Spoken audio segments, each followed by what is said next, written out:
Messi সর্বকালীন শ্রেষ্ঠ player, এই বিষয়টাকে আপনি অথবা আপনারা অস্বীকার করলেন।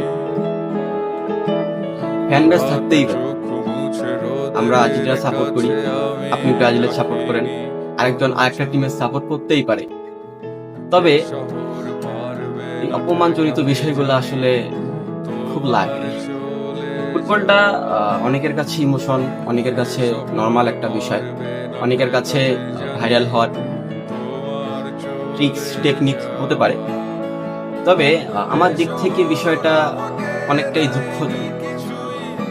আপনি যেই দলেরই সাপোর্ট করেন, আপনি যেই দলটাকেই ভালোবাসেন না কেন, আপনাকে মেসিকে ভালোবাসতে হবে।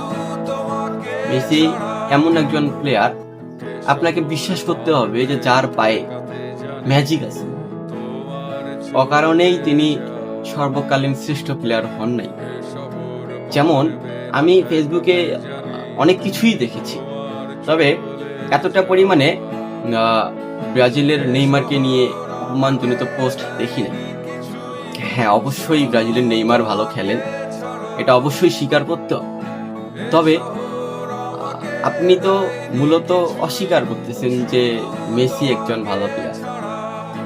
আপনি যদি এটা অস্বীকার করেন যে মেসি একজন ভালো প্লেয়ার, এটাকে আপনি যদি অস্বীকার করেন, তাহলে আমি বলবো যে আপনি সিজনাল খেলা দেখেন, মানে আপনি কোনো খেলা দেখেনি না। নর্মালি আপনি শো আপ করতে আসছেন, অথবা নর্মালি আপনি ভাইরাল হতে আসছেন, এসে এই জায়গাতে বিশৃঙ্খলা করতেছেন। যদি আপনি মেসিকে চিনে থাকেন, তাহলে আপনি অবশ্যই মেসিকে নিয়ে কোনো অভিযোগ করতে পারবেন না, কারণ তিনি অভিযোগ করার মতো কোনো প্লেয়ারই না।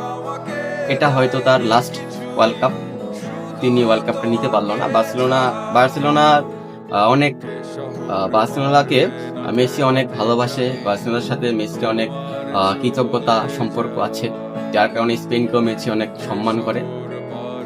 তবে একজন মনুষ্যত্বর দিক দিয়ে দেখতে গেলে যে আপনাকে এই ধরনের পোস্ট এই মুহূর্তে না করে উত্তম বলে মনে হলো, কারণ মেসিকে ভালো আসলে না বাসার মতো কোনো কারণ আমি দেখি না।